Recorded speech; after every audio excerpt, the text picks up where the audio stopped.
Friends அனைவருக்கும் வணக்கம். Welcome to நிரை சமையல். நம்ம இந்த வீடியோல எண்ணெயே குடிக்காத மொறுமொறுன்னு இருக்கிற வாழைக்காய் பஜ்ஜி எப்படி செய்யறதுன்னு பார்ப்போம். வீடியோவை பாருங்க, சப்ஸ்கிரைப் பண்ணுங்க, பக்கத்துல உள்ள பெல் பட்டனை கிளிக் பண்ணுங்க. நான் போடுற எல்லா வீடியோஸும் உங்களுக்கு நோட்டிபிகேஷன்ல வந்துடும். லைக் பண்ணுங்க, ஷேர் பண்ணுங்க. வாங்க வீடியோவுக்கு போகலாம். வாழைக்காயில பஜ்ஜி செய்யறதுக்கு தேவையான பொருள் பார்ப்போம்.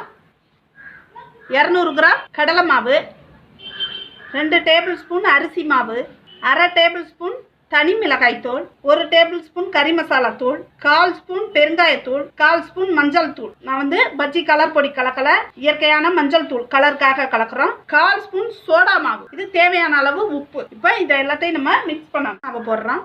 நம்ம 200 கிராம் கடலை மாவு, 2 டேபிள் ஸ்பூன் அரிசி மாவு, தனி மிளகாய் தூள் 1/2 ஸ்பூன் எடுத்து வச்சுருந்தோம், அதை போடுறோம். 1 ஸ்பூன் கறி மசாலா தூள், 1/4 ஸ்பூன் மஞ்சள் தூள், 1/4 ஸ்பூன் பெருங்காயத்தூள்,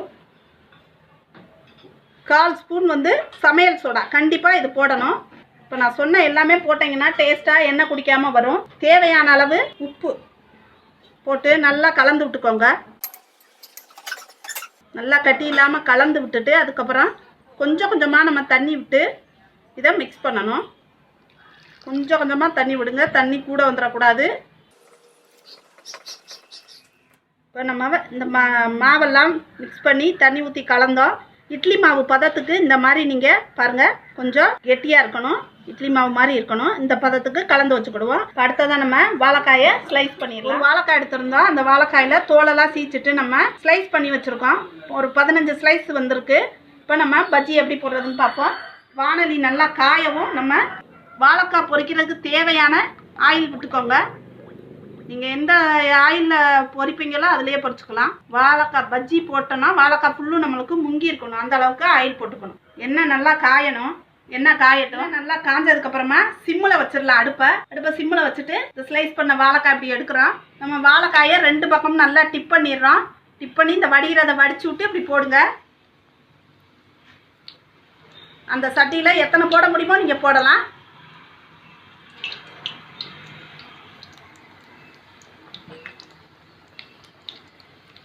பரட்டி விடணும். இந்த முறையாக வருது பாருங்கள். இந்த முறை நிற்கிற வரைக்கும் நம்ம பரட்டி போட்டால் தான் நல்லா வேகும். இப்போ ஸ்டவ்வை ஹையில் வச்சுக்கலாம். போடையில் மட்டும் நீங்கள் வாழைக்காயை டிப் பண்ணி போடையில் மட்டும் நீங்கள் சிம்மில் வச்சுக்கிட்டு போடுங்க, இல்லைன்னா டக்குன்னு கருகிடும்.